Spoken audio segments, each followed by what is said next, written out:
I'm gonna premise this with stating that I hate doing the nose on these cars. So we've been a little busy. This is what we got so far. Gonna be trimming up the sides a little bit, kind of getting my ground clearance. Car is close to ride height right now, so it's gonna be fairly accurate. So we I don't know if I've showed this yet, but we got the doors and quarters finished with the skirting on it, the rocker panels or rocker kits, whatever they call them. So we have that done. Got the nose tidied up. Got the hood done. Substituting as a workbench, more stuff. Got some stuff going on in the back, but yeah. So we got that done. Working on finishing this up. Gonna put the front aero valance. I think it's what the aero valance is what they call it. So we got that kind of lined out. I'm gonna cut the edges, and I'm actually, before I do that, I'm gonna try and figure out where the heck the bumper mounts are. And I don't know if anyone has a real good idea for this, because the nuts where it actually bolts in the frame are capsulated, so they're not a through hole. And about the only method I found that relatively works is trying to figure out whereabouts it actually is. And then what I'll do is I'll take the ball peen, the peen side, I think is of the hammer, and I'll just kind of tap tap tap tap tap and figure out where the actual threaded hole is, and hopefully try and find to where it'll divot, and hopefully not make a big enough area that the bumper can't cover it, so it doesn't look like junk when we're done. So that's kind of the method I've used. I don't know if there's a better method. If anyone has any comments on that, if there's, I better look at that. I know we've talked about this before. A lot of people send their cars in to make the bodies. I make pretty much every panel myself, and the nose is one area that I hate doing, and every year that I do one, I feel like I didn't care for it, didn't like it. So I don't think I've ever done a nose very similar twice. Like this year, we're trying to extend the nose out a little shallower to hopefully help get the air up onto the car a little easier. And so we had to kind of get creative with some of the angles to get some of that done. Now I've kind of mimicked and copied this access panel before, so that's similar, but the lower portion is a little bit different. So yeah, we're experimenting around. We're going to try and get some stuff put on this and finish this up. I have to get the measurements and stuff sent off to the graphics guy so that he can get working on that. And we did make some nose fins. Our rule state that we were allowed 2 1/4 inch nose fins, so kind of get you an idea of what they will look like. That'll be pretty cool. Something we did a little different. Obviously, since I have a bead rule, I kind of play around with it a little bit. Try to get you a view of this. So we actually offset it out, so it gives us just a little bit more, and then we bead roll the top so it's nice and smooth. So when people touch them and stuff, it's, you know, it's rounded edge. So that is kind of a little update on what I'm going to be working on tonight, and we'll show you and let you see how it goes. So I got the other side figured out. Now we're going to see if we can get this side figured out with a minimal amount of damage. Denting.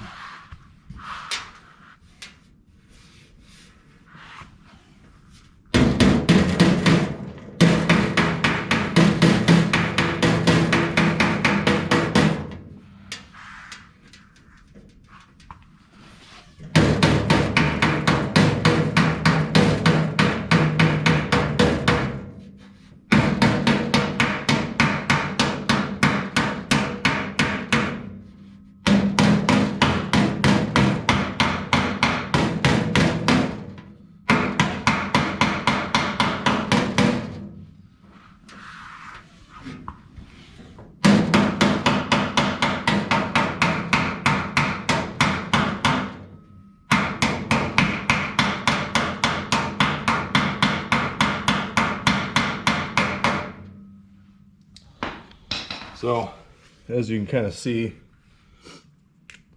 I was able to find a hole there and a hole there. So that should hopefully be where I get lucky enough to drill my bolt holes and hopefully build them out the bumper without too much issue. So now we got our hole started. Finish her off with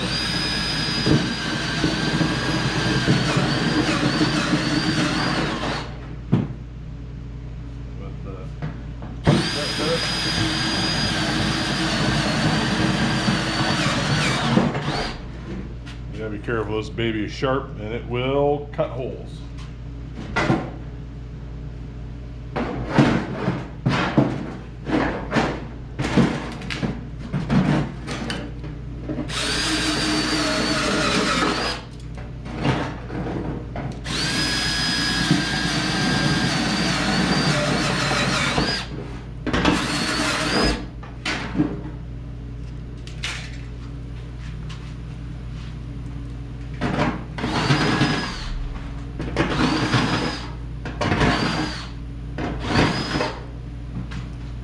Backside just a little bit.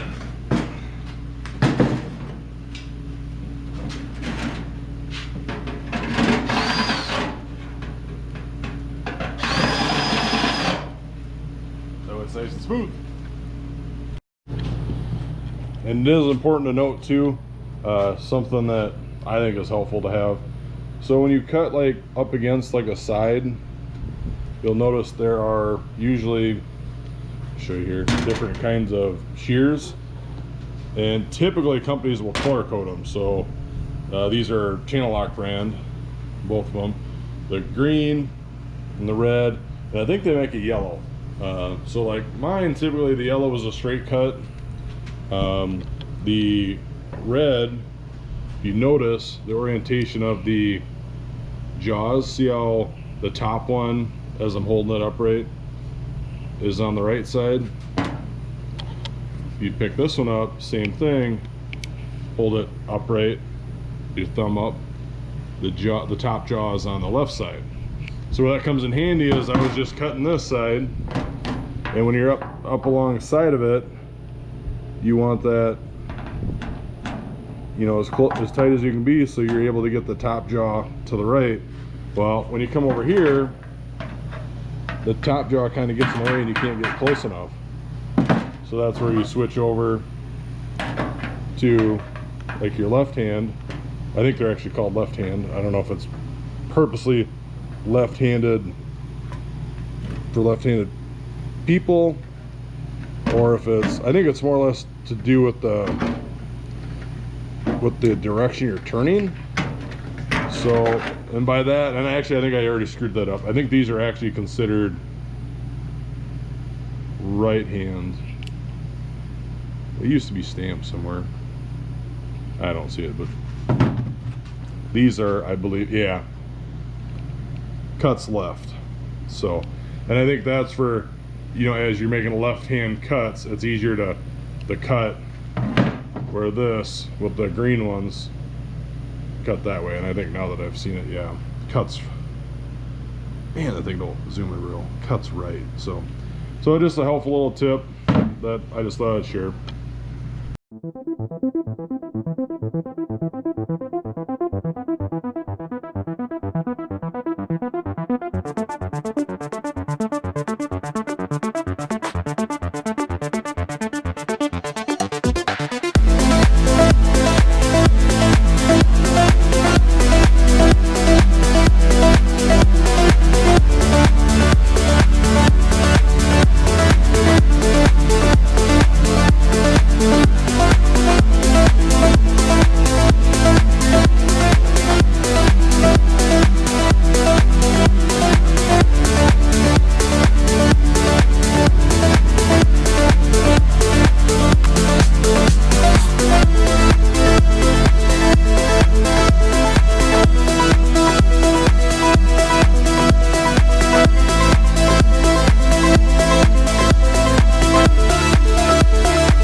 guys, so we got the nose tidied up, got the fins on, got the lower valance on.